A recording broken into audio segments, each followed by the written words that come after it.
Hey Jordan, this is Amanda. I wanted to let you know we are streaming on YouTube and rolling on eScribe, so we're ready to go right at 8:30. Great, thank you.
I'm going to give us just a minute or two. There's still people filtering in, and we'll get started in just a couple minutes.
Okay, we just got an email from our IT director that some folks may not have access to email this morning due to a tech problem. So that might be why we're down a few participants. I'm going to go ahead and call the meeting to order, and hopefully, if anyone is having issues getting in, they'll be able to figure it out. We'll start with roll call. So right now we have Anderson, Becerra, Contos, and Harp are absent. Hess is present. Jones is absent. Merritt is absent, though she messaged me that she'll be arriving a minute late. Ramos is present. Cheryl's present. Vasica's present. Von Lossberg is present, and West is present. So we don't yet have a quorum, but I trust that we will here in a little bit.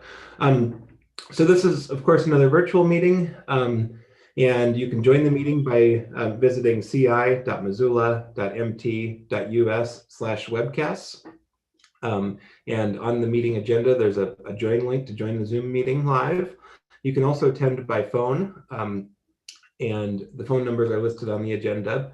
In order to participate in the meeting, as a member of the public, you can use the hand raise feature within Zoom. And if you're joining us by phone, you can press *9 on your phone to raise your hand. And let's see, that's about it for that. So we have minutes from February 10th. Are there any changes to those minutes? Seeing none, those will stand approved. Ms. Becerra and Ms. Merritt and Ms. Harp have all joined us. So we do have a quorum now. Okay, is there any public comment on items not listed on our agenda? Seeing none, we have one regular agenda item, and that's the McNett Flats major subdivision. So as you all know, we had this last week as a pre-public hearing item, and we had a public hearing on Monday. Today we have 2 hours. I'm sure they'll go quite quickly, but we have 2 hours for questions and discussion. And I know some questions were submitted to staff in advance. We have staff here, we have some members of the public here, and we have some members of the applicant team here as well. So I'm going to make sure that we leave plenty of time for public comment. I want to start by turning it over to Dave and Emily in case anyone has any, in case either of you have any updates that have come either from the questions that have come in or anything that's changed since our last meetings. And then I think we'll just dive right into questions and discussion. So Dave and Emily? Well, I can lead off, Emily. Let's see. So a number of questions came up at the public hearing and through past discussion with counselors. One of the ones, so we hope to have someone from Parks here shortly. Neil Miner will be joining us, but he's going to be a little late. He had a family obligation to attend to right off the bat, but should be joining us shortly to discuss the parkland requirements, the proposal from the developer. Councilor Sherrill, I think you asked about thoughts about number of people in a subdivision or density of a subdivision and children in particular versus acres of parkland and that sort of thing. So I think Neil will be able to address those types of questions. One of the more burning questions, I think, or some of the controversy and angst I think councilors are feeling is about potential land uses. And given the fact that the B2 district allows a fairly wide variety of neighborhood type commercial land uses, and we don't have really any certainty here. And I know that that's a difficulty for some of the neighbors as well. So one of the things that you all asked us to do is to look into development agreements and whether that might be something that the city can require in order to try to nail down potential land uses in the future. And so I look back at several of the development agreements that the city has entered into, and they're voluntary agreements, of course, but entered into with developers, including the Trinity Mullen project, the Mill Site Revitalization Project, Nicholas Peschel, and then also most recently, or one of the more recent ones at Hellgate Village. And so what I would like to stress to you all is the developer proposed all of those. It wasn't a requirement of the city, and the developer was looking for something kind of special or looking for some special treatment. And so there were things like the developer in Hellgate Village was looking for a growth policy amendment and to upzone the property. In Peschel project, there was an expansion of a public road easement. Mill Site Revitalization Project, the developer was looking for kind of allowances or changes to the timing of infrastructure improvements. So, you know, in talking with staff, it seems like, you know, one of the questions I guess I would want to pose to you all and for you to think about is, what are you really trying to accomplish? What would be the purpose of the development agreement? Are we trying to, you know, are there specific land uses? Are there specific buffering? Or is there specific, you know, I guess the purpose I think would be really important to try to define first. And then I think the developer would have to consent to the development agreement. An agreement obviously is something that two parties do. They come together in order to decide, to provide stipulations, parameters, or sideboards on a particular project. So I think that's something that we all should discuss, or you all should discuss if that's something you're interested in pursuing. I guess would be the first thing. Another question came up about the zoning, and it's B2-2 is proposed. And so the question was, well, is this the appropriate zoning? Is there other zoning that could, I think, more effectively kind of address some of the concerns that have been raised?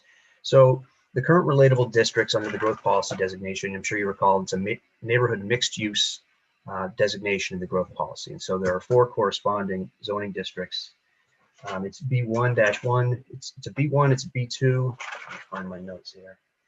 B1, B2, MIR2, and I think there was one other. But I'm looking at the B1-1, which is it's a neighborhood commercial. There really aren't a whole lot of differences, but I will give you a few of them. So in the B2 district, there's a slightly wider array of uses that are permitted. So for example, a daycare center, which is a daycare with 13 or more students, is allowed in this B2 district, and it's not allowed in the B1 district. A tavern is a conditional use in the B2 district. It's not allowed in the B1 district. A bank, a research service, a microbrewery, those are really the differences. There are a couple of others, but they're minor in terms of, so there isn't much difference really in the uses that are allowed in the B2 district versus the B1 district. The only kind of significant difference, in my opinion, is building height. So in a B1 district, you can have a building up to 40 feet. In the B2 district, which is proposed here again, you can have a building up to 50 feet. So that's kind of, in my opinion, that's really the significant difference. There isn't a whole lot otherwise. Emily, I think you put together a map regarding setbacks and building heights. Is that right? Is that something you can share? Yeah, I have a little graphic on setbacks. It's very rough, but let me share it. So I made this to demonstrate how B2-2 the setbacks would apply in this particular case. And as I mentioned on Monday, they only apply when a parcel is abutting a residentially zoned parcel. So in this case, lot 38 of 44 Ranch abuts to the rear of lot 6.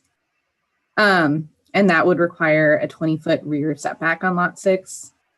And that is in the absence of if this 60-foot easement were to be abandoned. As it stands right now, a building couldn't be past this 60-foot wide line. And I'm sorry, Emily, I missed that about the 60-foot easement. That's the dashed line, and that, so in the existing conditions, nothing could be built south of that dashed line. Is that correct? Yep, it's a access and utility easement, I believe. And typically construction or buildings at the least aren't allowed in easements. So if a permit came in, it wouldn't be permitted in this area. And it exists right now. It could be abandoned in the future. So hypothetically, in that case, there would be a 20-foot easement. But who would have to approve that abandoning that easement? Is that a council approval, or is that a different approval? I think it's council, and I say that because there's it is a 60-foot, it's a private road and public utility easement. So given that it's a public utility easement, I would think that council would have the authority to abandon or not abandon that as requested by the property owner. Although okay. I don't know if Jim's here, he's greater authority on that than I am. Okay, great. And the applicants are here as well, and I think some of the team from Voith Engineering may have an answer to that as well. I'm sorry to interrupt, Emily. Go ahead. No problem. And I guess one point that I'd like to make is that where lot 6 abuts 44 Ranch, that's the rear of lot 6. So, I mean, we don't know what's going to happen, but looking at the lot, like the front and the side are primarily towards Abbey Lane and George Elmer's, and this is the rear of the lot. So it could be built up to this 20-foot line, but the fronts and the main, any building that goes here would likely kind of be closer to the street, I would assume. Okay.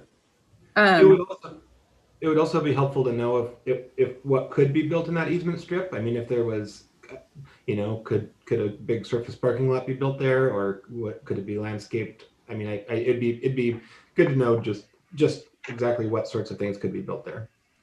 yeah, I can find out. Okay. Jordan, can I touch on that easement real quick? Yeah, you bet, Cody. That easement, as Dave said, is a 60-foot public utility and private access easement, but the grantee is not the city of Missoula. It's actually lots 5, 6, and 7. So I don't believe that it will have to go through city council to be abandoned. It's granted from us to 5, 6, and 7. One of those being Remington Flats, and obviously they didn't use it for anything. Another one would be just north of us, the Flynn Family Partnership, which I think we're taking all of our roadway and our utilities through George Elmer to them. So they're going to have access and utilities. We've been in touch with them and also the owners to the northwest about potentially abandoning that easement. It's just, it hasn't been done yet, so it needs to still be shown. Okay. Thanks. That's really helpful. Yeah, so to just clarify, it is, we don't want to mislead anybody. It is the intent to abandon that easement. It is the intent. Yes. Okay. Thanks. Okay, so we have a few questions, but Emily, I want to turn it back over to you. I keep interrupting you. I'm sorry. That's okay. That's the main point I wanted to make. Otherwise, there's some setbacks that would apply depending on how McNett Flats abuts the parcels on Remington Flats.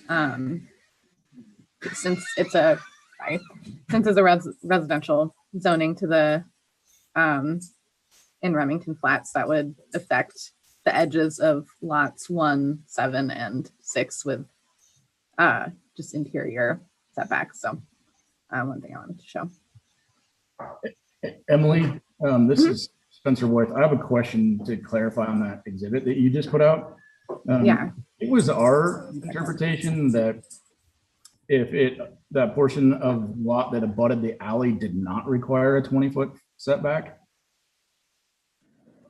So since there is this portion abutting here, I guess I'm happy to get a second opinion, but typically rear setbacks are kind of applied across that whole property line since this part touches. Were you just thinking it would be this portion where that setback exists? And that's fine. We actually were going to propose that we would agree to a 20-foot all the way across to accommodate some of the concerns that people on 44 Ranch had. And even if the interpretation is that it applies all the way across the lot, that's fine. If the code interpretation is that it goes away, that 20-foot setback goes away where it borders the alley, we would be fine with agreeing that it does stay.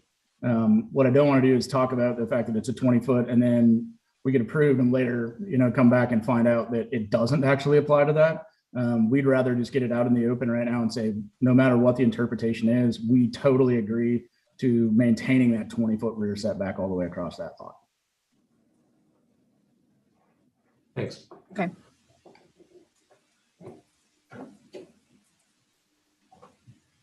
Okay. Anything else, Emily, before I go to some questions? Nope, that's it. I'll confirm the rear setback. It's not very clear in the code, so I need to spend some time with it and figure out exactly how it applies, if it's across the whole lot or just that section. Great. And then either way, let's maybe have a condition that can be added wherever it's appropriate that confirms that intent. And I that might change throughout the course of the discussion, but let's add that to a list of potential conditions. So for the record, Stacey Anderson has joined the meeting a few minutes ago. And then I've got a question queue. I've got Amber followed by Julie.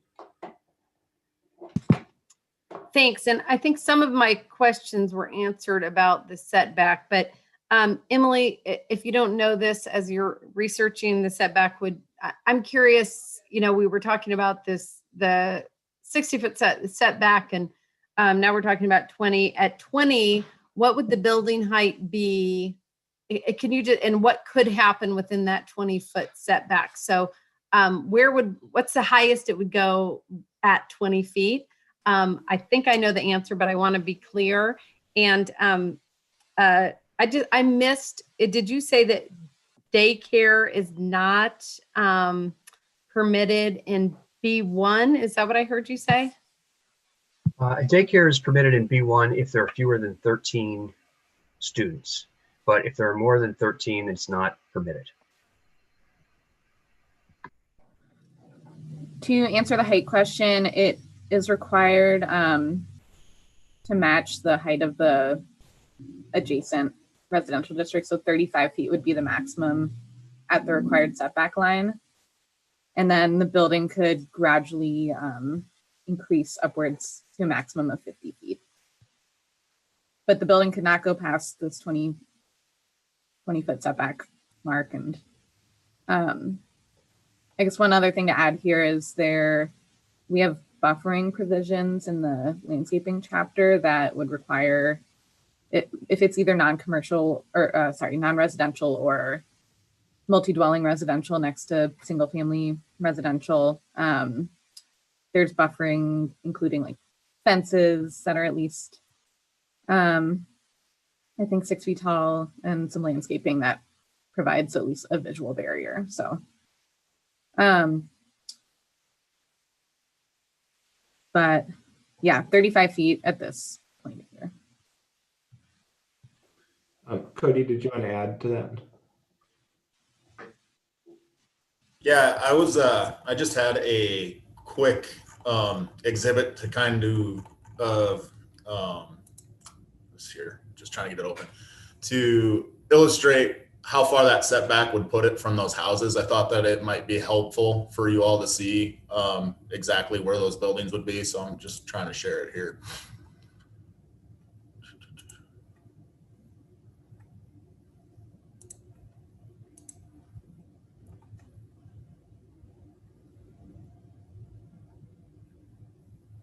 Can you all see my screen? So what we're looking at here is this hatched area is the 20 feet. And then going from that 20-foot setback to this house, which is the closest dwelling to it, we have 47 feet. And then from that 20-foot setback to where the actual houses are, we're on Longhorn Drive there, where the alley is at, we have about 89 feet from that setback to those houses. So I just thought that might be helpful to see. So, okay, thanks for sharing that. Julie, do you have additional questions?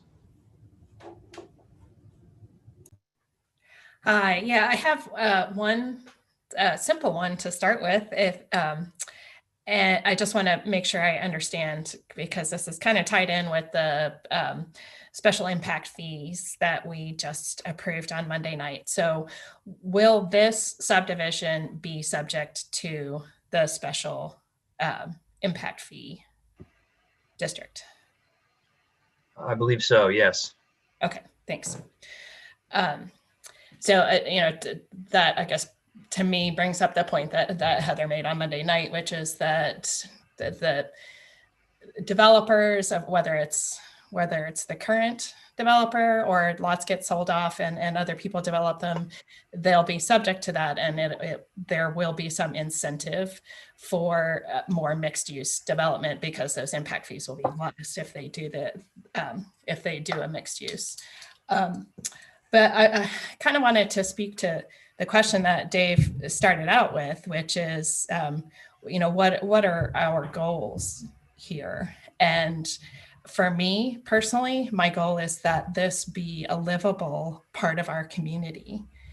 And so when anticipating that this is going to be heavily in the multifamily dwelling unit type building, I'm very concerned about the parkland that's being offered on the east side of George Elmer just being a little ribbon park next to the road.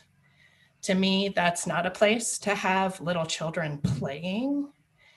And when you have a large number of multifamily dwelling units, that's what you are going to have is families with little children, which is why we have it in our code that multifamily dwelling units typically require activity space.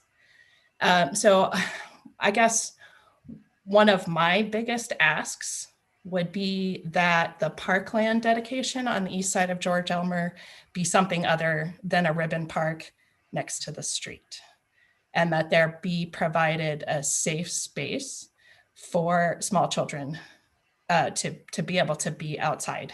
That is it's so important to young families to have at least, a place to go that has some green grass and maybe eventually even enough space for a swing set or, some type of play equipment. This is kind of, the spot is a little bit of a distance, both from the 44 Ranch Park or from the school. And for young families that distance is perhaps a little too far. Once the trail is all the way done, but that's going to be years down the road. So that's my biggest concern. And if that were addressed, I would feel much better about wholeheartedly supporting this. Thanks.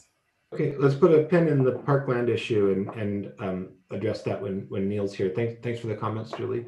So Stacy and then Heather are next in my queue. Thanks so much. I appreciate what Julie just said, and that's also my concern as well. And while Julie was talking, I emailed Neil and was like, can you please join the Zoom to talk with us about that? So hopefully he'll be popping in if he's able to. But I guess my issue is in regards to the fact that right now the developer is saying that we have plans for one lot and then everything else is kind of determined upon the market, determined on, conditions and things like that. And so we don't really know what we're going to do with those. So I guess my question is for Mr. Nugent in terms of, are we, because I feel like we don't have a lot of decision making space. It's either up or down, yes or no. You can't condition a rezone. You sort of can condition a annexation, but it doesn't feel like we have a lot of space to do so. So my question is, can we annex the one lot that they know what they want to do on and then deal with the others once they kind of have a better idea of what that looks like so that we can kind of have a more fruitful discussion? Because within the B2-2, I mean, there's lots of options, which is fine from a flexibility from a zoning, but for the people who live in that area, it's just giant ambiguous, and it's a fairly decent chunk of land. And depending on where they decide to go with it, it can have serious impacts to things like parks, schools, traffic, whatnot. So Mr. Nugent, I don't know. I see your square on here, but I don't see your camera on. I don't know if that's something you, Mr. de Grand Prix, feel comfortable answering, or if we need Jim to weigh in on this. Well, I can. Oh, there you go, Jim. Yeah. They petitioned for annexation, but you don't have to annex everything that they want to have annexed. You can do it piecemeal. You can also stagger the dates on which annexations are effective. Like you could say annexation of parcel 1 is effective on such and such a date, and then delay the effective date of other annexations. So you do have some flexibility to mold the timing of the annexation of the various parcels. Whether you want to do that or not is a policy decision that the city council members have to discuss. Thanks so much for that. Mr. Chair, may I have a follow-up for Mr. Nugent? Go ahead. So Jim, with the graduated annexation dates, what does that get for us in terms of them having to come back and give us a little bit? Is it just an automatic, it won't be annexed until X date, or does that cause them to come back and continue to have to engage with us for, you know, a better idea of what they're planning on doing? Well, it would depend on how the language is worded. I think the cleanest way to achieve what you're talking about is to only annex one parcel now and delay annexation consideration into the future. Alternatively, you could probably propose to delay annexation subject to review at a time certain as to whether you want to annex at that particular time. Or you could just have it annexed at that time. You have some flexibility as the governing body to determine the timing of when land comes into your municipality. Thank you so much for that. I'm sorry, I don't mean to monopolize the question. May I have one more follow-up for Mr. Nugent? Yeah, go ahead. And then it looks like Dave also wants to weigh in on this, but go ahead with your next follow-up. So under that proposal that not proposal, the clarification on, you know, annexing one lot, delaying the other lots, when those other lots then do come to us for the request of annexation, would those lots then be subject to the Septucane plan that we have adopted for this area, where, you know, this particular proposal as it comes before us is not, because it started in the pipeline before we adopted Septucane? It would be subject to the regulations in effect at the time that the annexation is occurring. Great, thank you so much. Okay, thanks. Dave? Yeah, I just wanted to ask Jim and to try to clarify this issue or address this issue further, because these lots don't currently exist. So I don't know if the council would have to approve the subdivision, would have to annex property, would have to approve the subdivision for the lots to exist first. Isn't that true? Like, I guess I don't understand, Jim, exactly how council might annex in one particular area when that area isn't a legal tract of land today. No, you are correct. The subdivision itself would also have to be phased in. You wouldn't do the whole subdivision if you don't want to annex parts of it. The subdivision would have to be amended to only be a partial subdivision from what they're requesting at this particular time. The city council would not have the ability to subdivide land outside the city limits. They could still have that plan sitting there as drafted and represent that they're going to come in and do that. But it's also going to require piecemeal subdivision along the lines of what you're inquiring about, Dave. Okay, thanks. Heather is next, and then Mirta. Thanks. It seems like a lot of times when we have projects come before us, we get, or at least neighbors who are in those existing neighborhoods get very worked up about height limits. And I'm wondering if whether it's the applicant or staff could speak to and give some examples of existing structures in our day-to-day lives that we can identify as being a maximum height of 35 feet with a setback of 60 feet, something along those lines. So we have a real context of understanding what those heights are to overcome the fears of what could be developed. And let me just put this into context just a little bit more. The height of my house, of a single-story cottage house, is 19 feet. And if we were to have a second story built on top of this house, I'm sure it would be underneath 35 feet. So I'm just kind of wondering, am I missing something here, or is there a greater fear in the community about heights?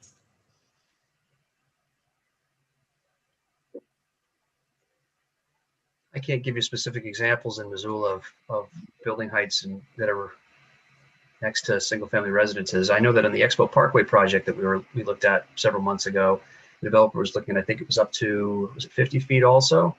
And it was or 45, I think it was. And that was denied. So the developer is building I think there are 3-story buildings, apartment buildings right now that are up to, I think, 35 feet in height. So I'm sure you've seen those buildings, that's about 35.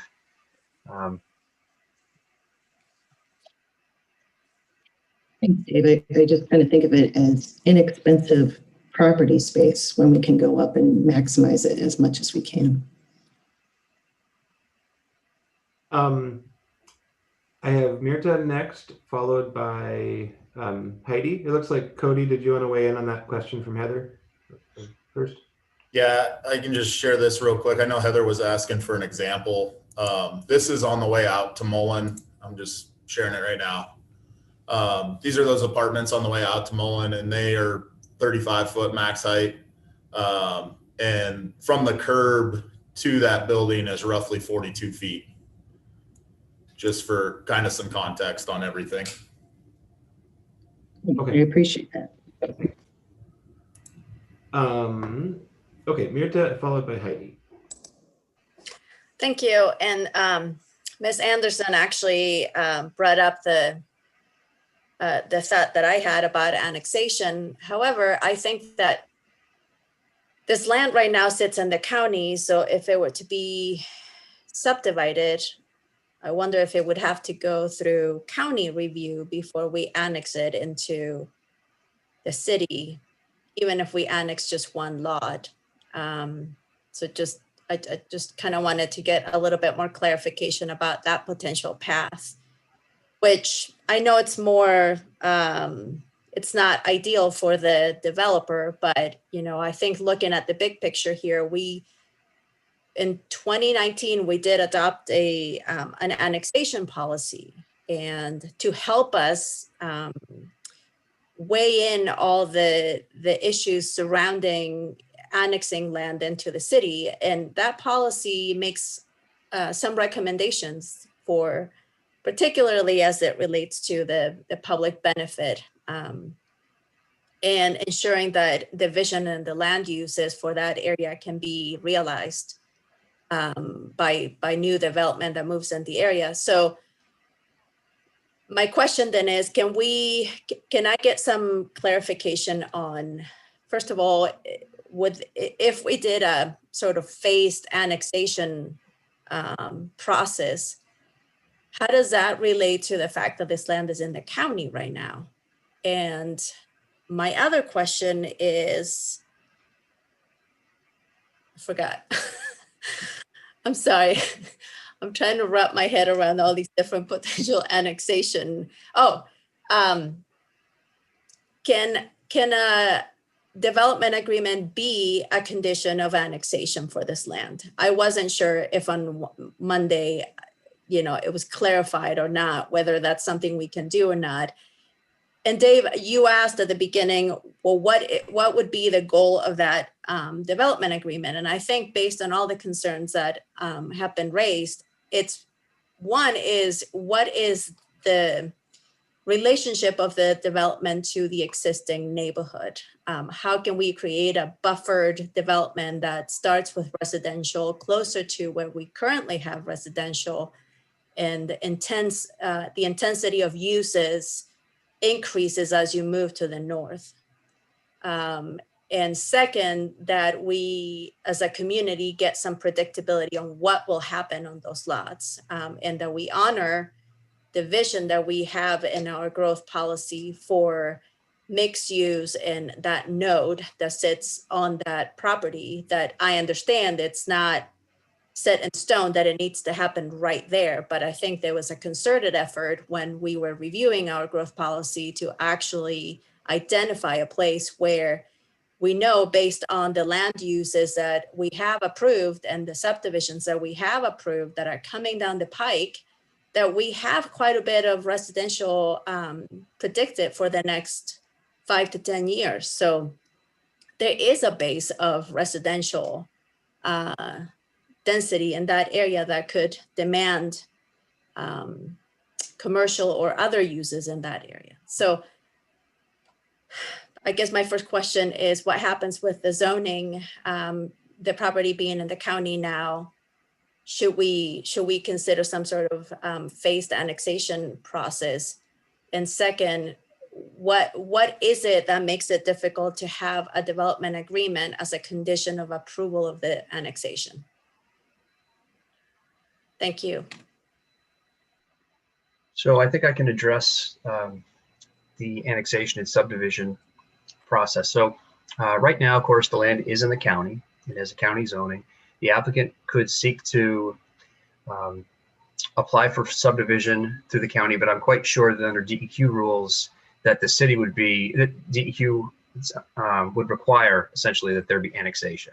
I don't think you could develop, because county subdivision kind of, it contemplates septic systems, it contemplates wells and that sort of thing. And DEQ rules would say you're actually close enough to municipal facilities that you have to annex, you have to hook up to those unless the city denies it. So I don't think it's really possible that there be a county subdivision. So, you know, I think options that you have are, well, I guess the subdivider could, let's say that this subdivision never was proposed, that this was just we're starting fresh with a 20-acre piece of land. So the subdivider could propose to simply create one of the lots through a subdivision process, whichever one it is, and could seek to annex into the city at the same time and apply a certain zoning. And well, actually, under the Sutupcane plan, they'd have to come in with a more specific mix of uses. They'd have to come up with, I think it's 3 different transects, 3 different types of scales of development. But one thing I want to point out about the Sutupcane plan is it also does not specify what land uses have to occur. Just like the B2 or B1 or any of your zoning districts, it provides a menu of possibilities. What it really prescribes is the type of streets that are required to be created. And it also has requirements for form of development, so architectural form, things like setbacks and heights, and build to lines. So how close are you going to build to the streets and things like that. But it doesn't prescribe specific land uses. There's still a variety. There's still kind of the private market function. So I guess that was hopefully I answered your first question a little bit. With regard to a development agreement, I think it's going to have to be, well, an option that you have really is to, I don't know where the council sits, where the majority of the council sits on this, but if you're just uncomfortable with this, I think your best course of going forward is to work through the annexation process as opposed to the subdivision process. So if you decide that this doesn't, say, comply with the growth policy, or there are other flaws in the application, I think your best angle from a legal defensibility perspective is to look at the annexation findings of fact. And if you do choose to not support this project, it's really important to come up with findings that support that decision. So to look at the annexation policy and the criteria that are in that policy, and to make findings. You have findings that are presented in your staff report from staff. If you are not supportive of those findings, that's fine. That's your purview. But it's important to develop alternate findings to come up to show why that, at least to make certain statements to back up your decision. Hopefully that helps.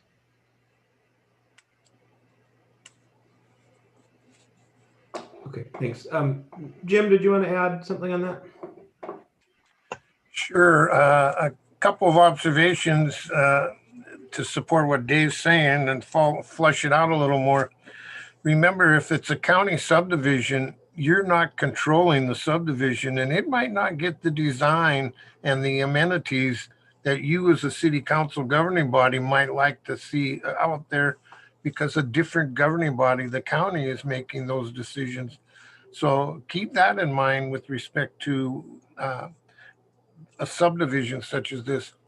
Further, county subdivisions that are this close to municipal utilities, we have a contract sewer program where there's nearly 1,800 or more properties outside the city that are connected to city sewer and now water without necessarily being annexed. Big chunks of that are like Elmore Estates and East Missoula, but there's quite a substantial number. With respect to annexation, if the governing body, the city council, decides that it will only annex if it has a development agreement commitment so that they know what's actually occurring, I think you have that option. However, I would caution that there are instances in the city where it was insisted that the developer had to put in commercial mixed something for the neighborhood that have never been utilized because they could never get commercial to go into the location where they were required to have it. One prime example is across the street from Hillgate High School. The first floor was supposed to be all retail. I think a second one would be over at the intersection of Mountain Russell, north of the Northwest Energy area, where the first floor was supposed to have something other than residential. So keep in mind that you don't want to be too stringent. If you do insist on a development agreement, you don't want to be too stringent. As I said Monday night, you have to allow some flexibility if you want it to succeed. Thanks, Jim. Heidi and then Jesse. Hi. So my first question is about this phased approach that is being explored, and my question is about how that would impact the overall parkland calculation and dedication. I think the biggest thing that would worry me about a phased approach is that we lose the potential for a larger tract of land. So I'd like some clarity around that. And then I have a couple questions that preceded this discussion. Well, I think you're right, Councillor West. I think that would definitely change the parkland dedication requirement and maybe the cohesiveness of how a park could be developed. The parkland dedication requirement, of course, is based on the size of the lots. It's typically 11%. That's a rule of thumb, I guess. It varies, but it could be 11% of the lot itself. Actually, if lot 2 were to be annexed, it's 2.71 acres. I'd have to look at it, but it would be less than 11% based on state law and our local subdivision regulations. Just quickly, if I could just address parkland for a second. It was I think it was Councillor Merritt's comment earlier about a strip or a ribbon of parkland along Pius. So the parkland dedication requirement in this subdivision, it's over 3 acres.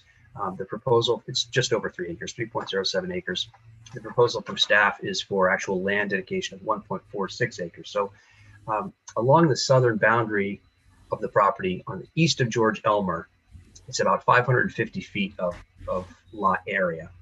And so to come up with 1.46 acres, you'd have a strip of just, if it was a strip, it'd be 550 feet long by 114 feet wide.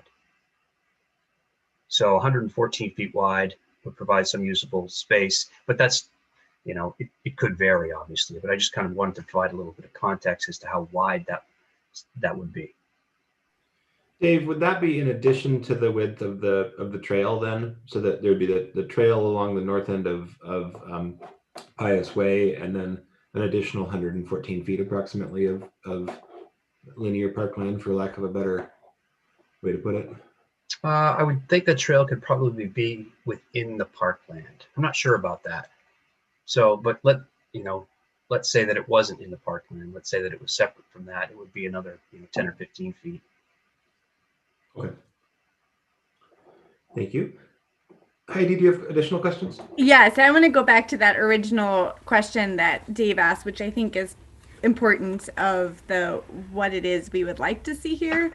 I feel like we have, as a community, made a very intentional decision that this space be developed with high density, for one thing, and then also hopefully a community that's livable, that has a structure that provides services to future residents within this space, so we aren't creating car-centric new pockets of development. And I think what's important to me in this is that we actually realize that sustainability for the residents that live there. I feel like we're making not necessarily a trade-off, because this is prime ag land that we've decided is also a prime location for development, and I guess I would like that to be maximized. in a way that's also sustainable. And I think the B2 zoning itself, there's nothing inherently wrong with that at all, because it does allow for so many different uses and creativity and flexibility. And I think that's actually super appropriate. I guess what I struggle with is the unknown of, just knowing that there's going to be more than just high density apartments, like that livability for future residents is actually realized. And those nodes and the the actual, I don't know, like the flexibility of the zoning. If that makes sense. Thanks, Heidi. Jesse and then Stacy.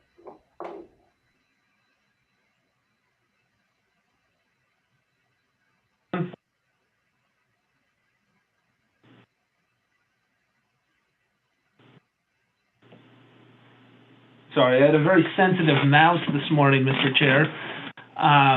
But in any event, I just wanted to say that I appreciate all my fellow council members' concerns. My concern is, in my opinion, one of the most pressing issues in Missoula is housing affordability. We all know that we need more supply, and we certainly have a supply problem, but I do not believe we have a park problem. I truly believe that Missoula is the best city in the state of Montana for a wide variety of parks.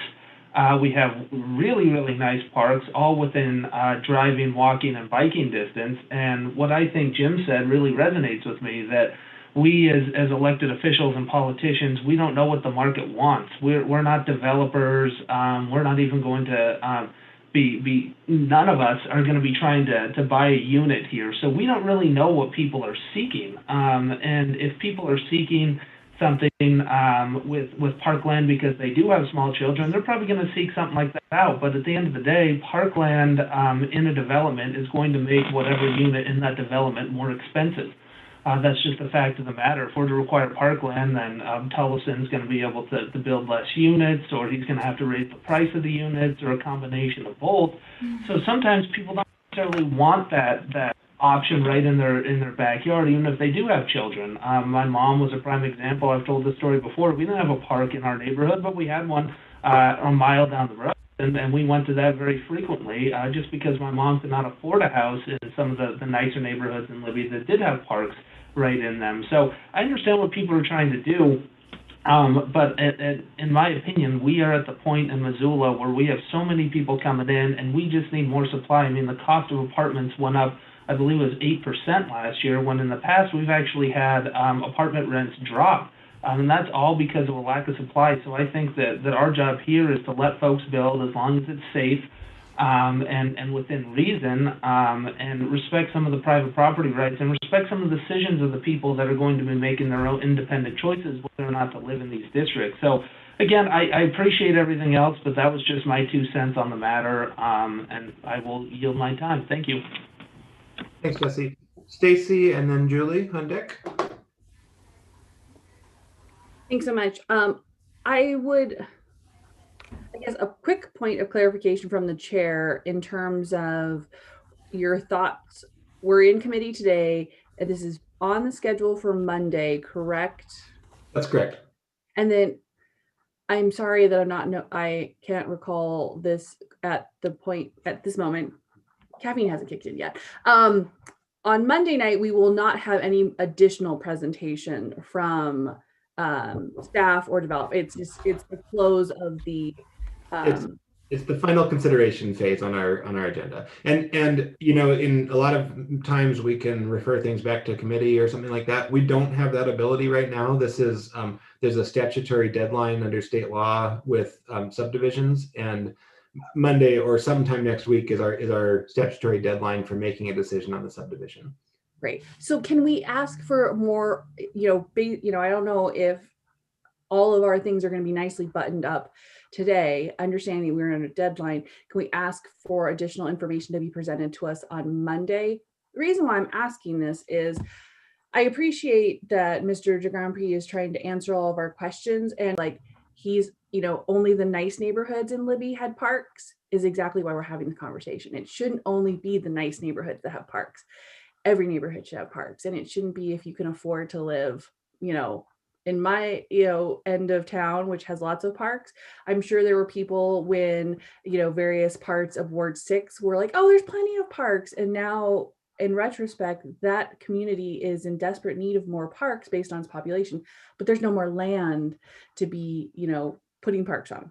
So what I'm saying is it would be really helpful for myself, and I don't know if other council members are this way, but some visual representation of what that park space actually looks like.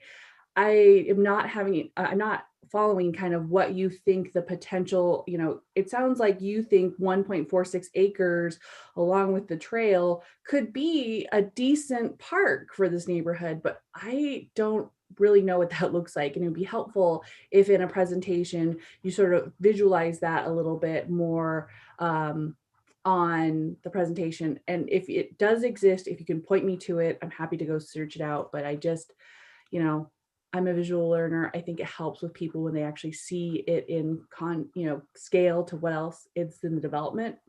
So. Okay. That's a great point. And maybe we can ask Neil if there's something like that would be available with other parks for reference or something like that. I want to touch, and I do want to know that Neil's here now, and so it's a great time to talk about parks. I wanted to also talk a little bit about process. So it's an annexation and a subdivision, as you know, and so we need to annex it in order to subdivide. We can't subdivide land that isn't in the city. So if the annexation fails, then my understanding is that the subdivision is moot. If the annexation passes, then of course the subdivision is up for consideration on Monday. So that's the process flow, and maybe staff can correct me if I'm wrong on that. But I think it would be, given that deadline and given the desire to be to not, I don't want to be in a position where we're drafting conditions on the fly on Monday night. I'd like to get any potential conditions that anyone would like to consider into the record today, or as appropriate through email throughout the rest of the week. But I think it would be good if we had any new conditions drafted in advance of the Monday meeting, so that staff have time to vet them, the development team has time to consider them and comment on them, and the neighbors in the area have time to consider them and react to them. So that's sort of the workflow or process flow that I'm envisioning from here on out. Now there's a lot of hands now that Neil's here. I want to maybe turn it over to Neil first, and maybe if Neil, if you have anything that you would like to just say initially about parkland dedication and McNutt Flats, and then we can jump into the question queue. Yeah, I think so. Hi everyone, Neil Miner, Missoula Parks and Recreation. I'm the Parks and Trails Design Development Manager. I'm coming in a little late, so I apologize. I'll try to kind of give a synopsis of where we kind of got our recommendation. Using the 2004 Park Master Plan, we have a level of service that's either a half a mile or 2.5 acres per 1,000 people population. And so we looked at the service area 44 Ranch to see the half mile radius, and all this development fits within that. And then we also looked at George Elmer and thought that was a barrier per the master park plan. And that's why west of George Elmer, our recommendation was to do cash in lieu. And then east of George Elmer, our recommendation was to do dedicated parkland. Then during this whole process, the build grant, the whole process with the build grant, the Tipperary Way Trail, or what is called the Tipperary Way Trail, got moved from the Tipperary Way alignment to north of this, or the south side of this development, north of the 44 Ranch and all that development, to go along Pius Way. So the south border of this development. So we thought And, we haven't dedicated where that parkland is on the east side with the consultant, but that the 1.46 acres or whatever it is could be on that east side. It could be split up into smaller chunks on each of those blocks, or along Linear Parkway along the trail. The intent with that is on the east side is that it gives those people and whatever is determined to be built there easily accessible parkland or outdoor space, courtyard, whatever, park, like a pocket park to let their kids go and play, to walk their dog, to run their dog, to, like toss a Frisbee or have a barbecue. If this turns into mixed use or multifamily, then that space is really needed to have that outdoor space to let their kids overflow into that. That's my 30,000 foot view. So if there's any specific questions, I'll be more than willing to answer. I appreciate it. So I have one specific question off the bat, and I wonder if I asked this on Monday night. I don't think I was very articulate in what I was trying to get at, though. I learned on Monday night that the activity area requirement is waived if parkland is contemplated through subdivision. Yeah, and so I wonder if anyone could talk about what that means for what a multifamily development would look like, a hypothetical multifamily development. What would would that essentially be a de facto density bonus, or where a developer could add more units because they're not adding activity area, or what does that look like on the ground, and how would that impact are all of the activity area requirements waived? So will we see less balconies and common spaces, or just what does that mean as far as the character of development? Can I go? Is that, or to me or Emily? And so it could be a bonus to density. I think that there is one in Linda Vista that's going through right now by Jeanette Rankin that is part of that subdivision where they dedicated parkland. So there could be a higher density. There is some zoning requirements still with landscape and everything. So it's not going to just be like a 0 lot line building that is no outdoor space, but there's still some landscaping requirements required. It's just not the activity area requirement. I hope that as a part of good development that they would supply still some balconies and some outdoor spaces as part of that. But they wouldn't have to meet the minimum requirements of that activity area. Okay, thanks. And I want to note for the record that John Contos has joined us. I know John was in that the folks with last name ending in C and D who had email problems this morning. So thanks. Thanks for joining us, John. So questions, I've got Julie and then Mirta. With all due respect to Mr. Ramos, you have never been a parent yet. Hopefully you will sometime in the future. And when you have 2 toddlers and you can't go very far because one of those toddlers is a me doer and wants to walk and will not ride in the stroller, you want a space, an outdoor space where you can take those children. It's not a matter of, oh, some people with little children don't want outdoor space. No, they do, and they deserve it. People who live in our community deserve a livable community. So parkland is important. There are many studies that show that having even just a small amount of open green space to go to is very good for people's mental health. So I don't think we should be having the discussion at all that parkland isn't important. It's crucial to our well-being. I would, as was suggested, I would really appreciate maybe a little bit better visual of what that proposed parkland would look like. Maybe the 1.46 acres along Pius Way is more than what I'm thinking of when I imagine that that ribbon type park. And I would also like some clarification as to whether or not that the trail would be included, or if that 1.46 acres is in addition to the trail. Thanks.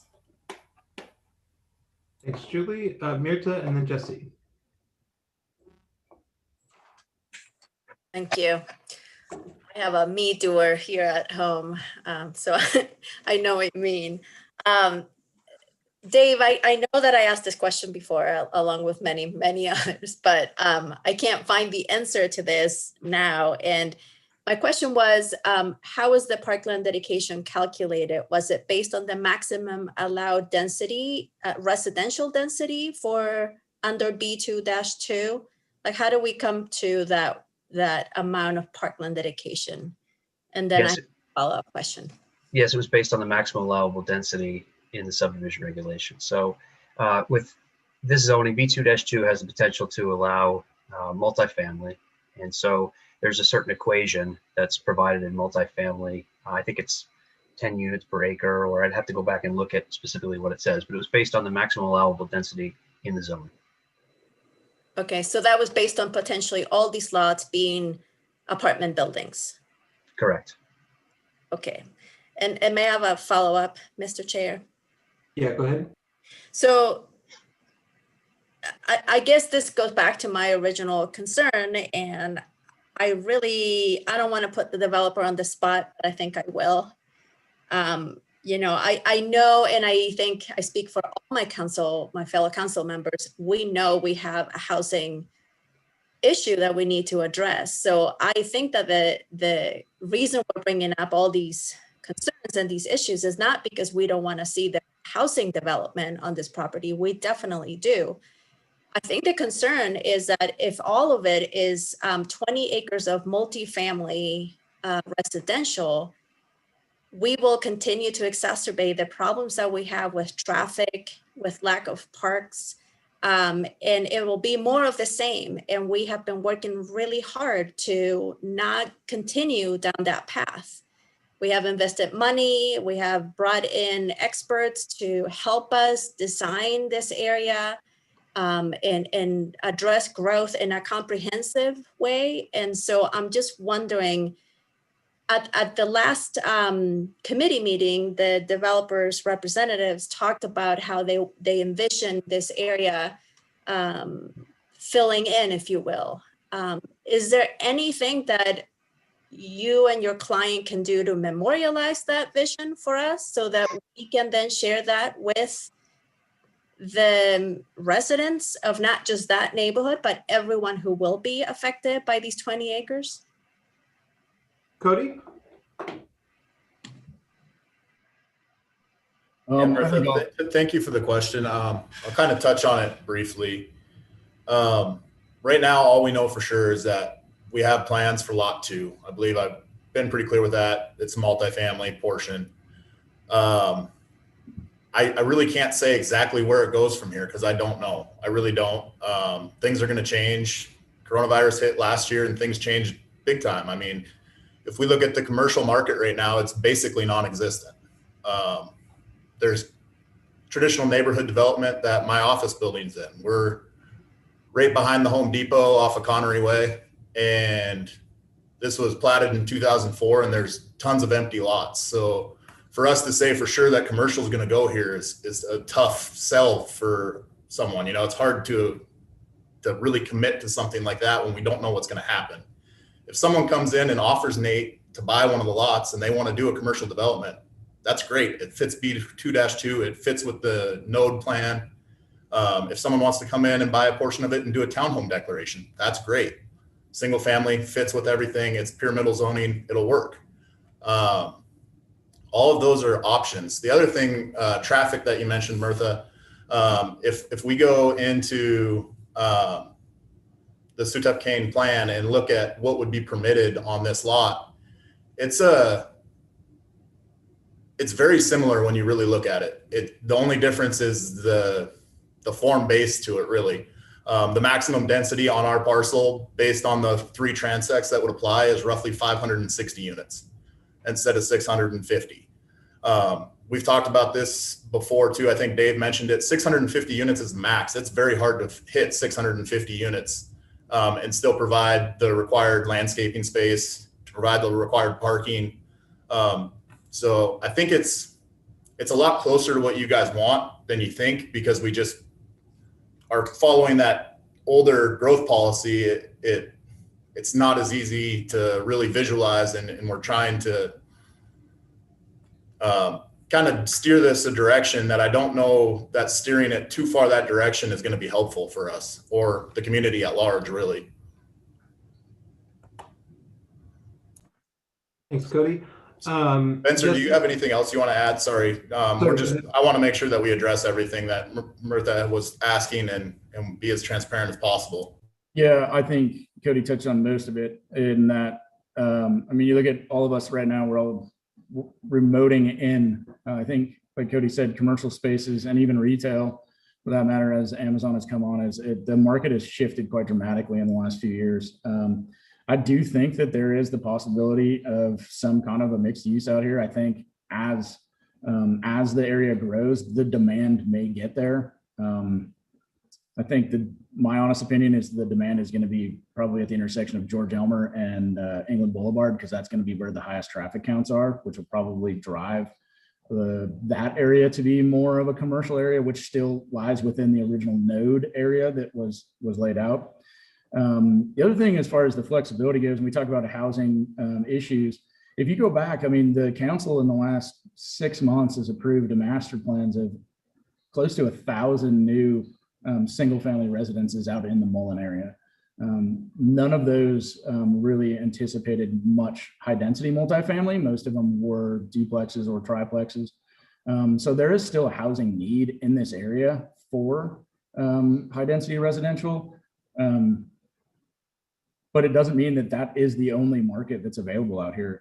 We'll see, everybody can see how fast the market absorbs those, Heron's Landing and 44 Ranch.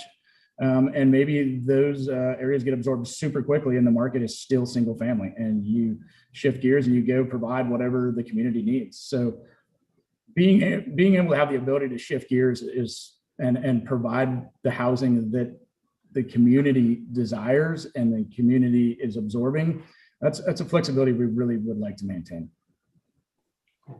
Thanks. Jesse and then Sandra.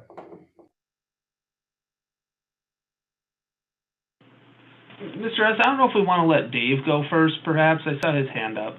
Oh, I'm sorry. I didn't see that. Go ahead, Dave. Well, thank you. Just a quick, I want to talk about process just very briefly. So an option that council has is you have the ability to request an extension from the developer. I'm sure that's not what they're looking for, but for example, one of the things I've heard is we're a little unclear as to what the park might look like if you adopt staff's recommendation for 1.46 acres. How might it be laid out? How might it appear? Would there be usable space and that sort of thing? And so the developer you could request an extension from the developer. The developer would have to agree, but 30 days or 15 days or something like that, so that we can get it on another council meeting, and you could request the developer provide some sort of a depiction as to what that might look like. That's an option for you. But again, so just for your knowledge, the subdivision, you have to take action as it is right now on the subdivision by the 3rd. So that'll be next Wednesday. Okay. But yeah. Follow-up question on that, I guess, just hypothetically, if council requests an extension, is that a vote of council to request an extension, or is it the committee chair or the mayor requests, or staff? I mean, who requests that extension, and how does that process work? I mean, I could see a position where it might be mutually beneficial, where the developer may want a 7-day extension if there's questions that linger. But I just want, I mean, what are the mechanics of that process? Well, Jim, correct me if I'm wrong. I would think that council would vote to ask for an extension for a certain period of time to make sure that we could get it on the next council agenda or something like that, but still have an opportunity to get what you're looking for from the developer, and also make that available to the public so that they have an opportunity to comment on it as well. So I would say 15 to 30 days would be reasonable to do that. Okay, and okay, that's helpful. Thanks. So we'll move back to the queue. Jesse is next, followed by Sandra. Thank you very much, Mr. Chair. I don't want to spend too much time on this parkland issue anymore, but I think it's important because apparently my communication did not come across properly. I'm a pretty simple guy, and I apologize that did not come through the way that I intended it to. I was never arguing that parkland is not important. I'm just arguing that, in my opinion, having a place to live is more important than parkland. And the two really are mutually exclusive unless the parkland kind of falls out of the sky and is free, because having to develop extensive parkland is going to add costs, whether that be just dollar for dollar costs on the existing units or taking up additional space that units would require, thus lowering the supply when the demand is still increasing, driving up the cost even further, not only of those units, but of units citywide. So, in my opinion, we have the most expensive parks in the state of Missoula. We have the fairgrounds, we have Fort Missoula, Splash, Currents, a free bus.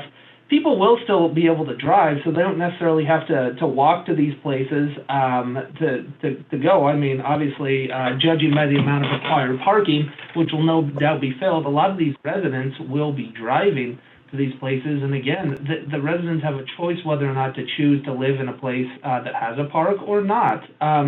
And in my opinion, I just want to go back. I did not live in a bad neighborhood. There were just some nicer neighborhoods in Libby that we did not live in. We lived in a very nice neighborhood, but the nicer neighborhoods, the difference was that parkland did drive up the cost out of the reach of my mother. So I certainly did not live in a bad neighborhood, but at the end of the day, those parks do drive up the cost, and there's multiple studies that show this. And just on the final point, I do not have children, and maybe someday I will, hopefully not too soon. But I have, in fact, been a child myself, and I know a lot of people still say that I am. But in any event, I remember growing up, and my friends, a lot of them didn't have parks, and we still got a ton of outdoor time. I mean, geez, when you compare us to folks now with the video games and everything else, we had a ton of time outside, and a lot of it was at my grandmother's house where there was no park. We just went and played in her backyard with the neighbor kids. And there was a lot of apartment units where my friends were at, where we just go ride our bikes around. There's a lot of stuff that we did, and our parents took us to parks. So I just want to clarify that I'm not anti-park by any stretch. I'm just, I want to make these units as affordable as possible, and I think that we still have the ability for folks to access parks, so we're not shutting them out from the outdoors. Just wanted to weigh in and clear that up, because I don't think what I said earlier was clear. So I apologize for that. Sandra, and then Heidi. Thanks. I just wanted to quickly jump in and agree with what my colleague Jesse said. Nobody is arguing that parkland is important, but we can all agree that affordability is a huge issue. That's all Missoula can talk about. All the city council can talk about, all the residents in Missoula can talk about, all the newspapers can talk about, is that there's an affordability problem. We can all agree on that. And the fact is that all these requirements that we're requiring of developers, having parkland, for instance, that is just adding to the cost. So I'm sure that folks would rather have a place to live that they can afford than having a park a little bit closer to their house. So I just wanted to jump in and agree with my colleague there, because nobody's arguing that parks aren't important, but affordability is way more important. Thank you, Mr. Chair. Thank you. Heidi, and then Brian. I have a question about what happens if we were to deny the annexation and subdivision. And my question relates to something that Jim said earlier, or maybe it was Dave, that said that county subdivisions, if they're above a certain density and close enough to like sewer and water, have to go through the city unless they are denied. And I guess my question is, if we were to deny this, could they simply opt to go through a county process and connect to city and water based on that denial? No, I don't think they could. I think the county would require that they apply to the city for subdivision. In fact, I think the Setupcane plan would mandate it as well.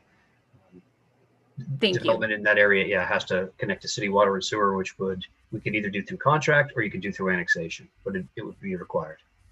Okay. Okay, thanks. Brian, and then Amber. Thanks, and I apologize. I've had to go in and out of the meeting a couple times in case this was discussed. It's a question for Emily on process. We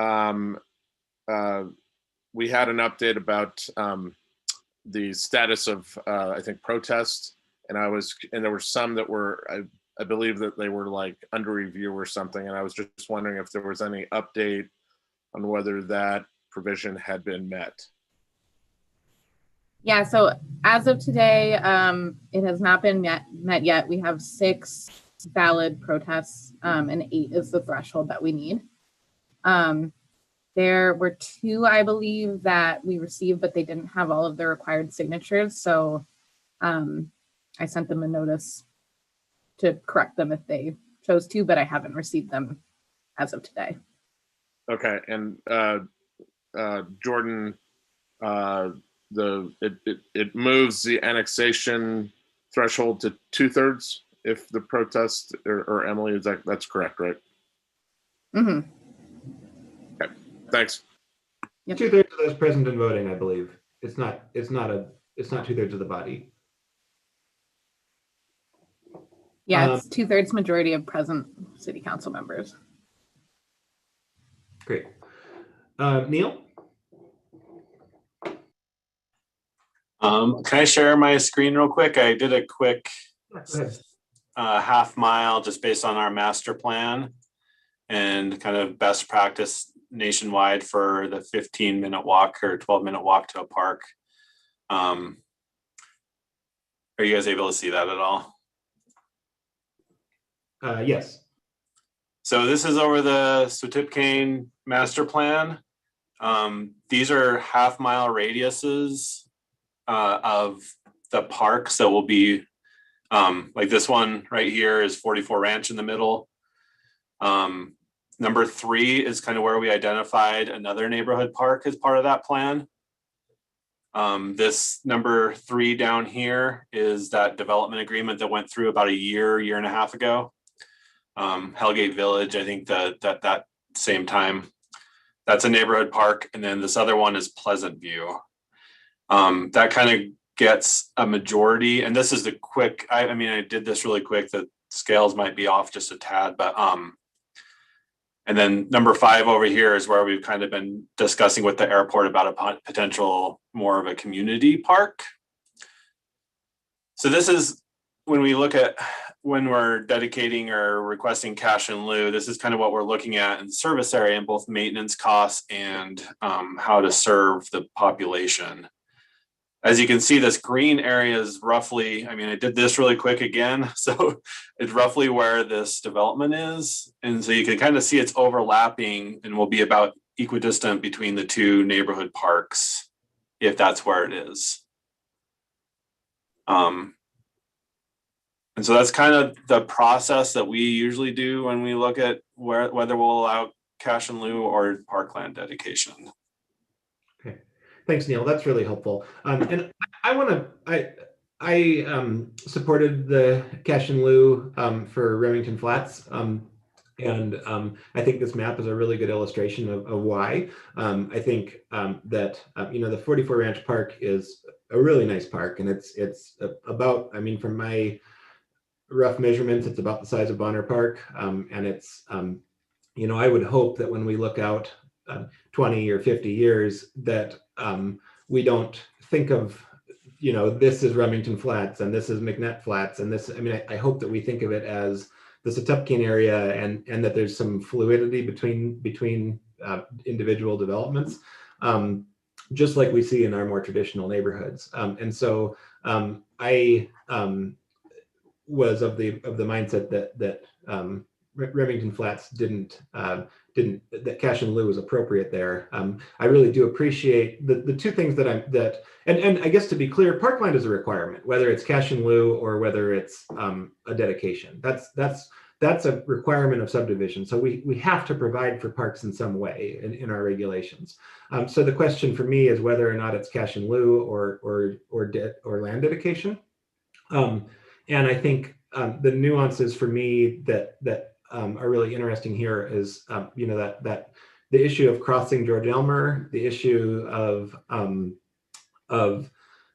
multifamily activity area, and the importance of having some version of activity area, whether it's dedicated parkland or required in the multifamily provision.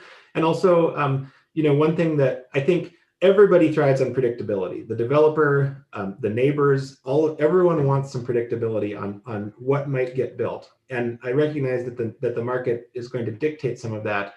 But I think buffers and transitions are extremely important. And so the linear park or the ribbon park is, to me, is an opportunity to create a predictable buffer zone or transition zone from existing established neighborhoods. And so that's kind of, I think, where the genesis of that conversation. Julie, I think you bring up really good points about having that scattered throughout multifamily and that being important as well. So anyway, back to the queue, Amber and then Stacy. Yeah, thanks. And, parks are part of good urban planning, and we have an opportunity in this area to have it.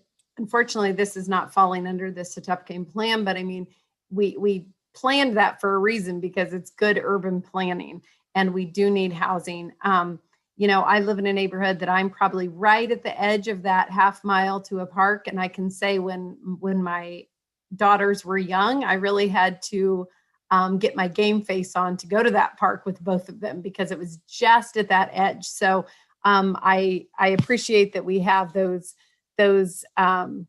distances, because I think they're really important.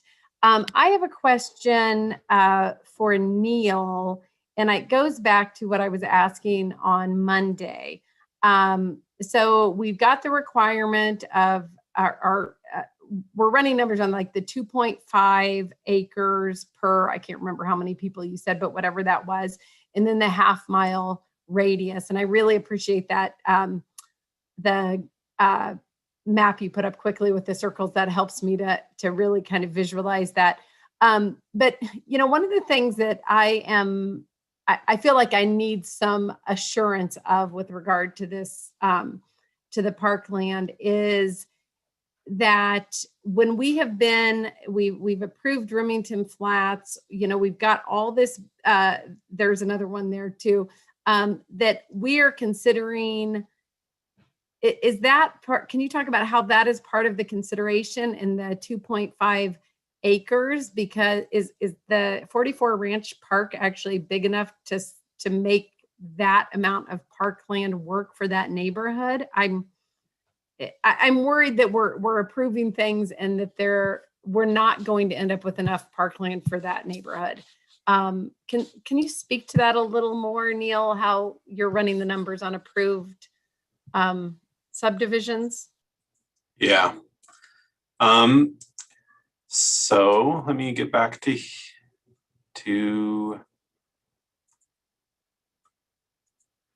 so if you look at this table from the master park plan, it has a 2.5 acre per 1,000 population. And it also has an urban area level of service as 1.9 acres per 1,000.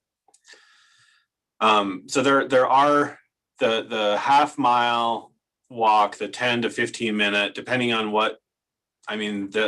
there's a couple. The Trust for Public Land has like a 10-minute walk, and then best practice is like 12 to 15. That's about that half mile distance.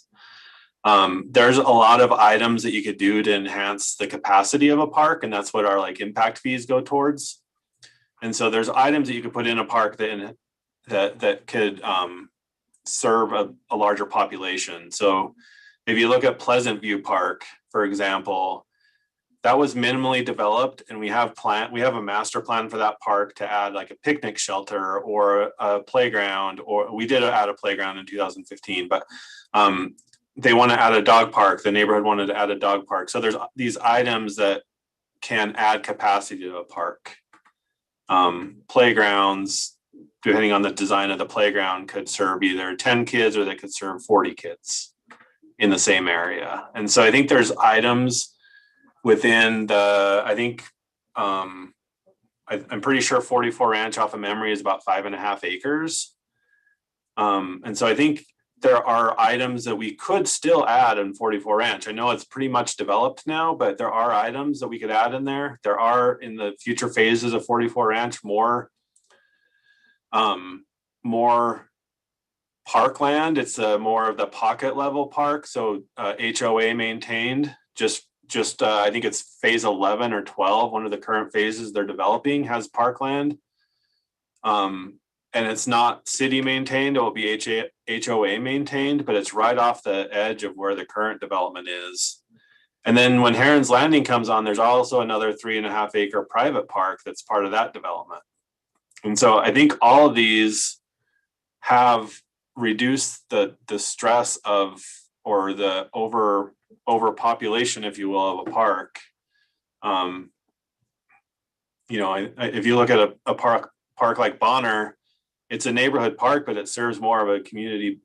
It has features in it like the band shell that serve more of a, and the splash pad that serve more of a community type area. And so you get more draw. Like I live in Franklin to the Fort, and I drive over to Bonner to take my kids there because of some of the features at that playground or some of the splash pad. Yeah, I live in Franklin to the Fort, and I live outside of that 15-minute walk. So I totally know with my kids that it's a difficult challenge to get to Franklin Park from my house with the kids. So I definitely understand that thing. And we try to provide these parks, and we've done a good job in Franklin to the Fort to get MRL Park on board because it was the most efficient in parkland. And as it was said in the past, that we can't go into these neighborhoods and get this parkland once it's developed. And that was our challenge at Lafray Park. I think Lafray is the most we've ever spent on parkland because we had to come in after the fact and pay developers like the same cost that developers would pay for land instead of, you know, getting it as part of development. And so, you know, there was no park on River Road until Lafray Park got crammed in there, and that's all that we could really do in that area. So we're really cognizant of this, and I think we're trying to do that. But I think what we've proposed has kind of met that intent of the master park plan. May I have a follow-up, Jordan? Yeah, go ahead, Amber. Thanks, Neil. That's really helpful, and I appreciate the ability to kind of maximize the uses of the park. I like the 10-minute walk because my kids walked so slowly. It was about a half hour walk when they were little.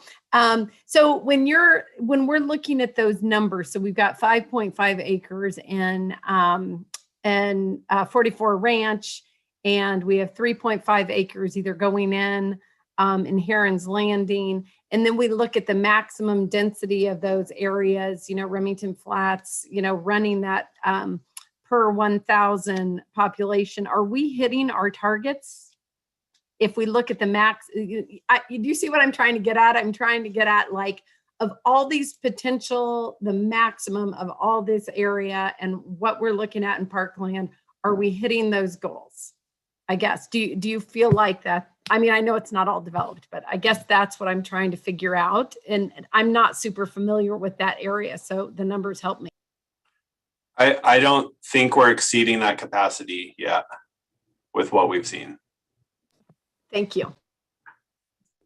Okay, we've got about 30 minutes left. I want to get to some other issues, and I want to get to public comment. And so I do have a queue of folks on parkland. Let's try to keep it brief. Stacy and then Mirta. Thanks so much. I really appreciate Amber's question, because I think what she's trying to get at is, in 30 years, when all of this is built out to the maximum capacity, are we going to be looking back and being like, wow, we really underestimated the amount of parks that we needed? So, you know, Neil, don't take this as us second guessing. I think that we're always trying to balance, at least myself, how I look at it, as the current needs and the fact that this long-term develop, once we develop it, it's there permanently and it's hard to undo. So I guess, do you want these questions to only stay on park? Because I actually have a question for the developer that's not on parks, Mr. Chair. Let's hold that and let's just while we're on parks, let's do that, and then just let's come back to your other question. Thanks. Okay. Mirta and then Julie. Yeah, I too have another question about something else, but I do have a question about parks, and that is the cash in lieu portion associated with this potential project. That money goes to, I guess I'm always a little bit confused about how that money can and cannot be used. It cannot be used for maintenance, is that correct? And here's why I asked, because the 44 Ranch Park, that is HOA maintained. So wear and tear of all the equipment that they worked so hard to put in there, including some little kids doing bake sales to raise funds for it. How can we then make sure that that equipment is maintained, replaced, expanded as a result of all these new subdivisions that are being approved that are using that park? So how will the city ensure or help the 44 Ranch Park? So 44 Ranch is maintained by the city. The only part out there maintained by the HOA is the pond. And so the pond was exceeded our level of what we were willing to accept maintenance of because of the high cost of maintaining that. But the developer really wanted to put that in, so the HOA pays for the pond maintenance and we do the rest. So there's an envelope out there of HOA for the pond, and then the playground, we put the playground in with some donations that we received and the fundraising, and parks, the city maintains that, as well as the turf and the sprinkler system and trash removal and all that. We did, I think, Jim Nugent at the last meeting, we talked about cash in lieu, looked up in state law, and we can spend a percentage of it on maintenance, but we tend not to. Based on state law, we could, but we spend ours on, we try to spend it on either acquisition of land or improvements on those parks.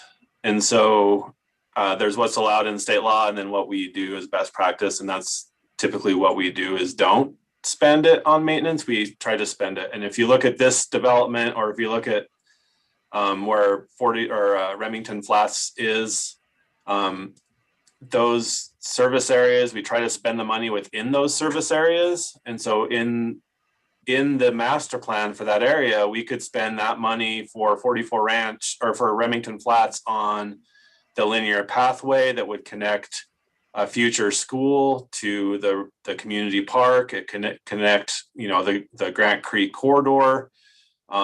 We could spend that money on many improvements out here if we look at that community park. Community parks have a larger radius of where we could spend that money. So that's some of the area or some of the cash in lieu for this development could go to the community park. It could go to the future neighborhood park and adding those improvements. And so that's typically how we spend it. We don't spend the impact fees on maintenance and or impact fees or cash in lieu on maintenance. It goes into a different pot. And our policy and practice is to spend it on improvements. Thank you. Thanks, Julie. I just want to be clear that having parks and open space and adding to our housing stock are not mutually exclusive. Our growth plan, our master parks plan, the zoning regulations and building requirements all speak to the need to balance our density with livable spaces. So there's just no question. We do not want projects built in our community that are nothing but asphalt, 50-foot high buildings, and concrete. Those are not places that we want Missoulians to live. Neil, I had one quick question about the graphic that you just had up, and that neighborhood park you were just talking about that is part of the Setupcane plan for north of this area. We don't currently have control over that property, right? And that's what we're hoping will be done, but we can't necessarily require that. Is that correct? Correct. I think we're trying to be, now that this plan is out there, we're going to be more proactive on trying to acquire this land ahead of development. I mean, it's a large property owner out there, so we have to kind of compete with other needs. But I think as part, like having some of the open space bond funds or this cash in lieu allows us to go ahead of this development and try to purchase this land before it goes in to get the ideal location. Okay, thank you. If you look at the master park plan for 2004, the asterisk of where a neighborhood park out here and here were in different locations. And then, we got Pleasant View and 44 Ranch just because of the time of development. And so it kind of like shifted a little, but I think that's what we try to do is get an ideal location or try to get as ideal a location as possible and then try to acquire that ahead of time. Thanks.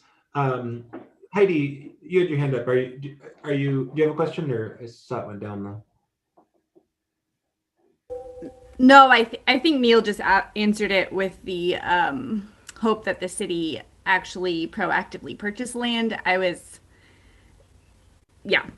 Thank you. Okay, so I want to move on. For Monday, can we see an option that is the linear park as we've discussed, as well as speaking to Julie's comments about that being more distributed? Julie, does that meet your request?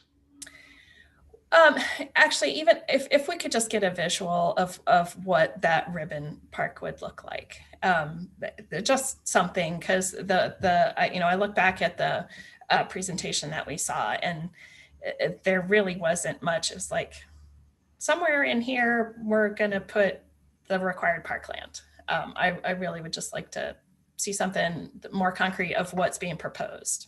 Okay. It looks like the development team wants to weigh in. Yeah, thank you. So a couple things I want to just touch on. I completely agree with Julie that if we end up with some high density, that there needs to be some very local activity areas or something along those lines. But we don't know that it's going to be high density.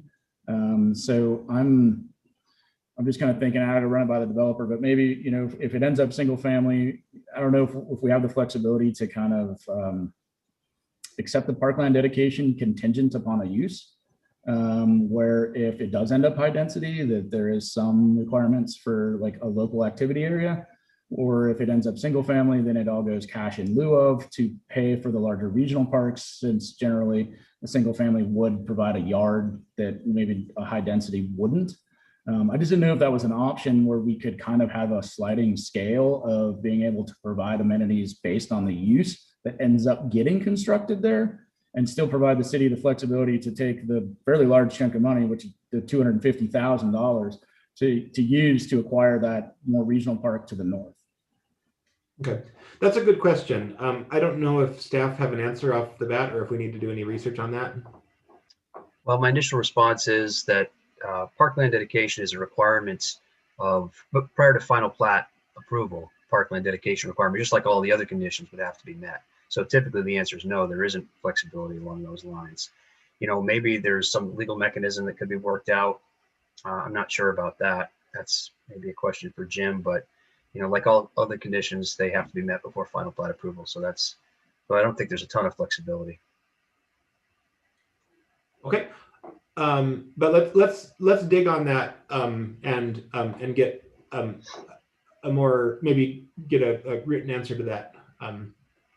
I would propose that just the development team offline, and to save time, would get with Dave and Neil and just have that conversation and see if that is a possibility that's acceptable to both of them. Okay, that'd be great. I have Heidi and then Amber next. So I have a comment about parkland and low density development. I guess I live on the north side, and we are zoned much denser than our landscape is currently built out to. And if and when our maximum density is realized, we are going to be significantly underparked, like we are already underparked. And there is no fixing that. Aside from like trying to purchase large tracts of land, which there aren't very many on the north side. And so I really caution against, I guess, allocating parkland based on the density of development when the zoning actually allows for much greater development. Everything is going to be redeveloped eventually, and as long as it allows for higher density, at some point that higher density is likely to be realized if people don't in the future also upzone. So I think while we have the opportunity to maximize parkland, that is exactly what we should be doing. So just my 2 cents. Thanks, Amber, and then I want to move on to transportation. Thanks, Heidi. I appreciate those comments. But I am interested in, I think it was Spencer, the answer to that question, because I would feel better about a livable community and doing cash in lieu if it ends, I want the housing too, but if it ends up not being as dense. So I would like to at least explore that idea. Okay, thanks. So Aaron Wilson is here. Aaron, I wonder if you could weigh in on the planning board recommendation on Abbey Lane. Yeah, if there are specific questions, I'm happy to answer those, but sorry, my volume was low.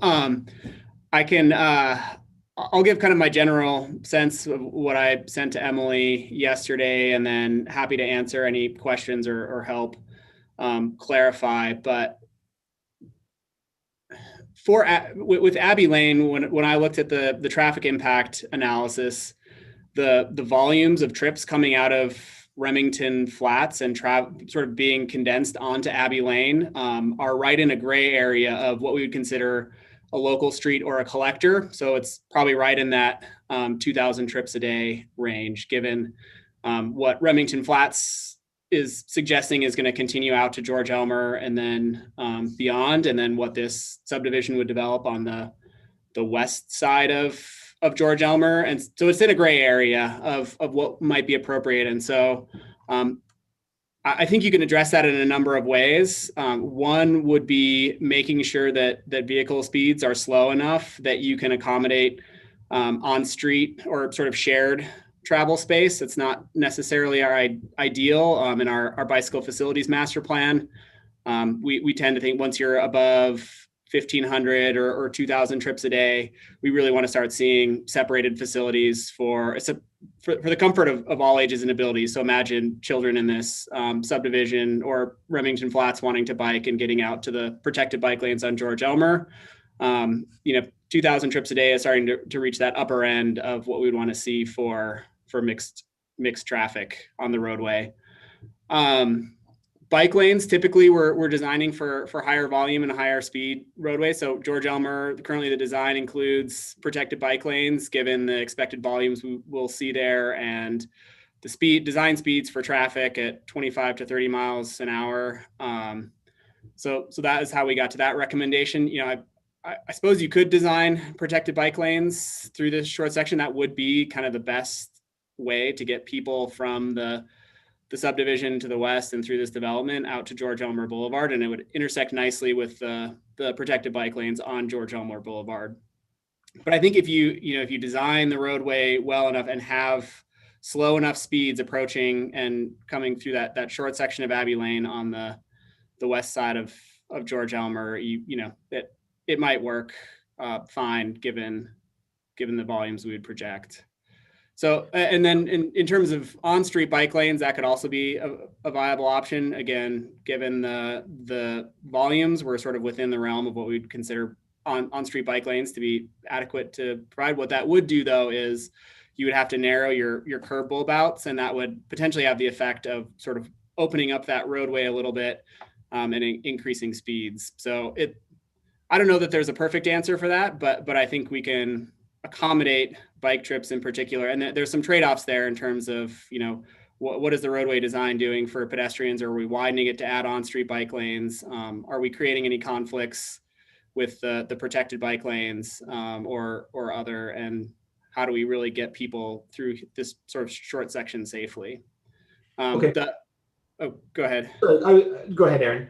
Sorry. I was just going to say on the east side of George Elmer with the shared use path on Pius Way, I anticipate that being a much more heavily traveled connection, especially getting to the school. And so one thought is, could you continue that to the west and provide a connection essentially to the lower volume streets, sort of Briar Way west into Remington Flats, that would essentially take potential bike traffic and safe routes to school out of Abbey Lane and put them onto a shared use path that would then continue directly to the school and potentially parkland associated with this and the facilities on George Elmer. So I think there's a number of ways that this could be addressed. And there's some trade-offs involved. So.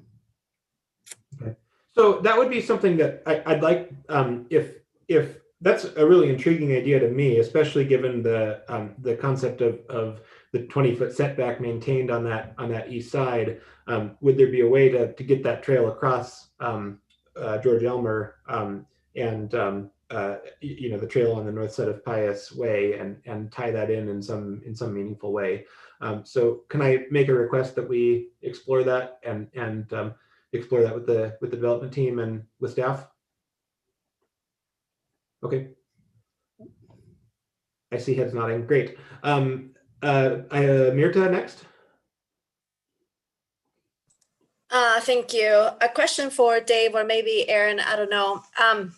Were the transportation related comments received from different agencies based on this property developing as all multifamily residential, or how was that determined without us having a conceptual plan for what this will be in the future? So is our infrastructure adequate to handle 20 acres of multifamily? Is it adequate to handle multi-use and some potential commercial uses? Because we know that vehicles per day are significantly higher for residential than they are for commercial. So I just want to make sure that we are planning for our, worst or most intense type of use in terms of vehicles per day. And also just a quick follow-up, or not follow-up, but something along the same lines is, do we know currently for 44 Ranch, and I believe Flynn Ranch might not have so many kids, but I know 44 Ranch does, where is the school bus stop for them? Just wondering what the potential foot traffic for kids will be once this property, if approved, if this property gets developed. Where will the kids from this subdivision go take the bus for school? Thank you. If staff want to answer the school bus question, go ahead. And it looks like Cody wants to answer this as well. Cody, go ahead. I'll just touch on all of the numbers in both our sewer and water reports, and our traffic study was based on the worst case scenario, which would be the maximum residential density. So that's what we figured for traffic impact study as well. And quick follow-up, do you know what's the total number of trips associated with that calculation? It was roughly 3,500 trips per day, I believe. And is that comparable to what 44 Ranch has right now? Sorry, I'm kind of triple dipping here. Apologies. I'm not certain on 44 Ranch. I'd have to get back to you on that. Okay. We have a couple of attendees. Would anyone in the audience like to provide public comment at this time?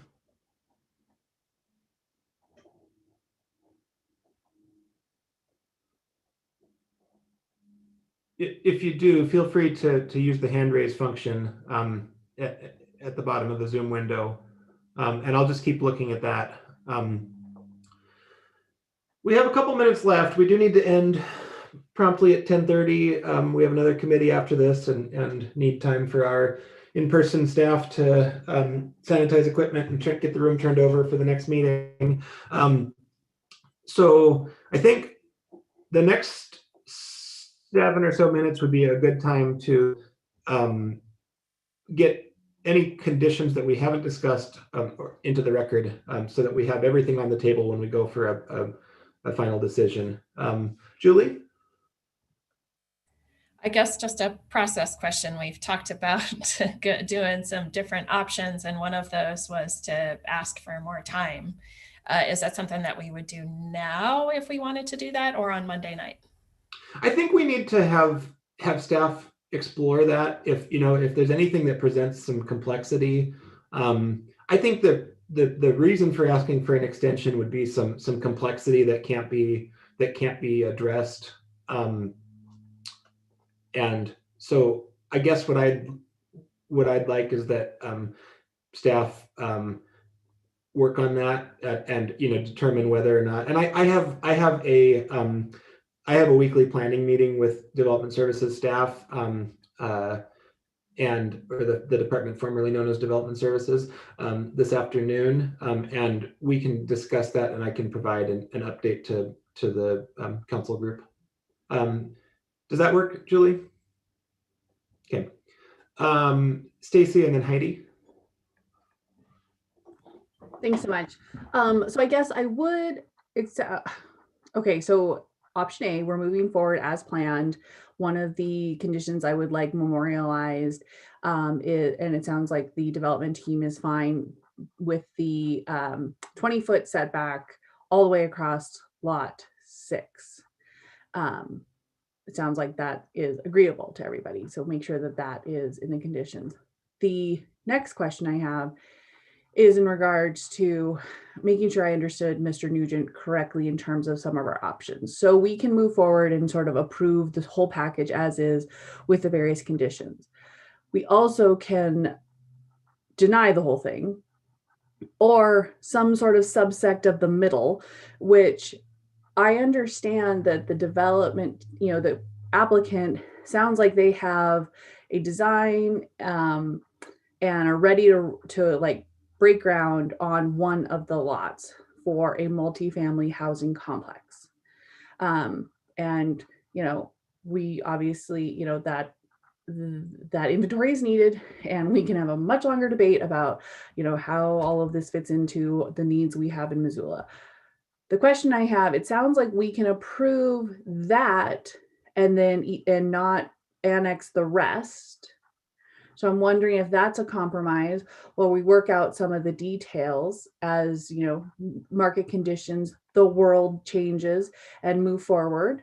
I understand that there are not huge differences in the Tupkane plan to this plan, but what there are the differences is around form-based code and roads, and which I think adds to a continuity of a neighborhood. Because I think what our goal is eventually for this long range to not seem like little plots of neighborhood, to be a larger community. So it's not like, oh yes, the houses over in 44 Ranch versus the houses in Manek Flats.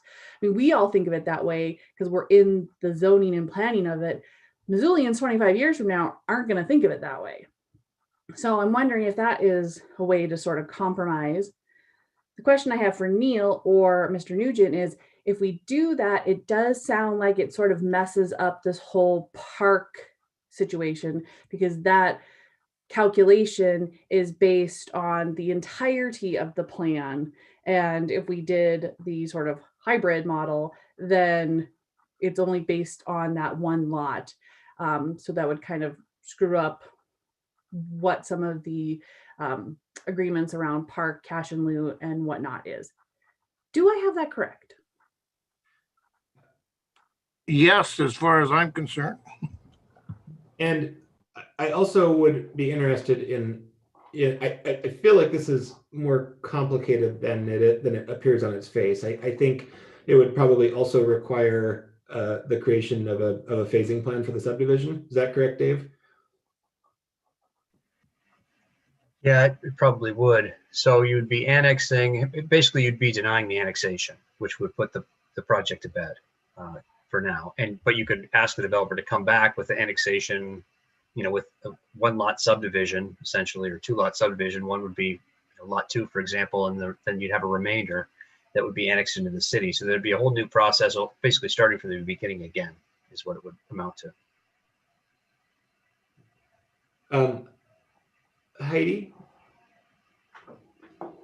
I guess just to talk about what maybe conditions I'd like to see, and I'll have further conversation with you and staff and whoever else, is around maybe creating a condition for the node specifically that borrows some of the language from our new plan for this area that speaks to there needing to be a mix of uses at the developer's discretion at those nodes, just to ensure that this doesn't end up being a uniform pattern of development, I suppose. But I'll follow up after. I just wanted to give folks an idea of what I'm thinking about. So thanks. Thanks, Heidi. We are out of time, so I think what would be ideal here is we've had some discussion, we've got plenty of questions, and I imagine there can be some kind of I'll confer with staff, but I imagine we can have some kind of a memo or an update that would address these issues. And I think there's opportunity then for that memo could be posted to the agenda and would be available for public review and comment, and also for the development team to weigh in on. That's been a pretty consistent approach in the past. So I think we can do that. Dave or Emily or Neil, is there anything that you need clarified at this point, or do we have good direction? I'm not clear on the hybrid model or hybrid plan that was just mentioned by Stacy, I think. So I'll just touch base with Dave or Emily on that. Okay, yeah, Neil, that was a thing that was at the very beginning of the meeting on sort of essentially creating a phased approach, and so we'll get you filled in on that. There are exemptions on parkland dedication if the lots are larger than 5 acres, or if it is only one additional lot created. So we would not get parkland dedication if it was in that case. Okay, great. So I think we've had a really good discussion. I appreciate everyone's thoughtfulness. I suspect we'll continue to have a good discussion next Monday. Feel free to keep sending questions and comments in, and those will get. I'll forward those to staff to get posted to the agenda and to get answered. So thanks everyone. We're out of time and we will be adjourned. Good day.